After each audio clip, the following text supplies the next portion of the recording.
This next question is from Deborah, who writes, "You've been highly critical of corporate media and the stories they choose to focus on. How did you see this in the coverage of your own presidential campaign? And in what ways do you think that corporate media shaped the election as a whole?" Got a good chapter on that one. All right, the easy answer, and I didn't even know this until after the campaign, and there were some studies that came out about corporate media coverage. And there's a group that kind of analyzes the nature of coverage, how much time media spends on various subjects. Just a couple of points.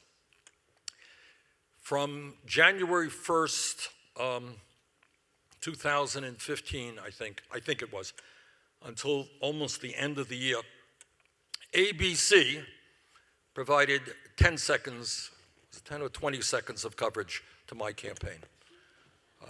And Donald Trump, needless to say, got, infinitely more coverage.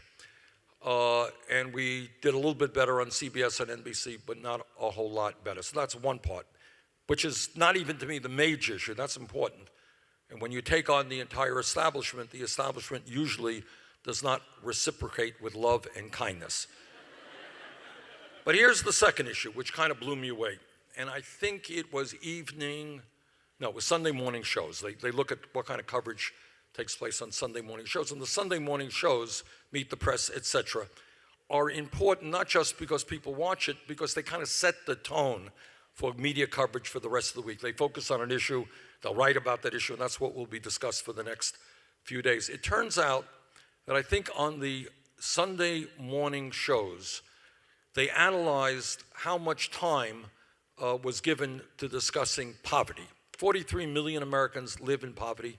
More people live in poverty today than almost any time in American history. It is of some significance. Turns out that there was almost no discussion about poverty, and I think about 2/3 of the discussion came from my campaign when I appeared on these shows. So it is not flattering. I'm not trying to praise myself here, but it is a little bit absurd that a major national crisis like poverty, that one candidate provides 2/3 of the coverage for that issue. Where were the other people? Where were the media? Another example, climate change. A couple of years ago, a study came out and found out that climate change had received almost no coverage on the Sunday morning shows. Virtually no scientists were on the Sunday morning shows talking about what was going on and what would happen if we did not transform our energy system. A few senators and I brought in some of the media people, the corporate media people, and it turned out that the next week or two later, all of the shows had some discussion of climate change. But not enough. Not enough. We have a planetary crisis that does not get the coverage that it deserves. Now, what's the point? The point is that for media, if a candidate attacks another candidate, that's pretty easy to cover. If I call you a bad name, that gets me a headline. Then you respond and we're off and running. That's easy media coverage. What is harder is to cover issues like why the middle class is declining, why we're the only major country not to provide health care to all people, the only major country not to provide paid family and medical leave. What is the impact of big money on politics? Those are issues that by and large television does not cover.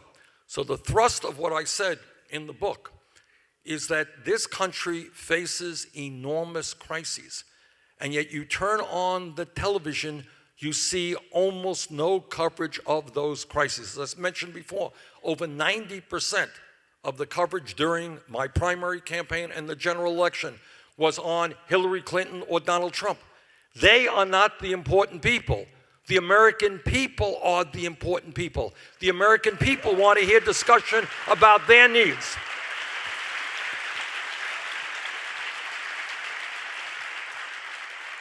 So we got a lot of work, and then frankly, at the end of the day, I don't think the corporate media is going to do it.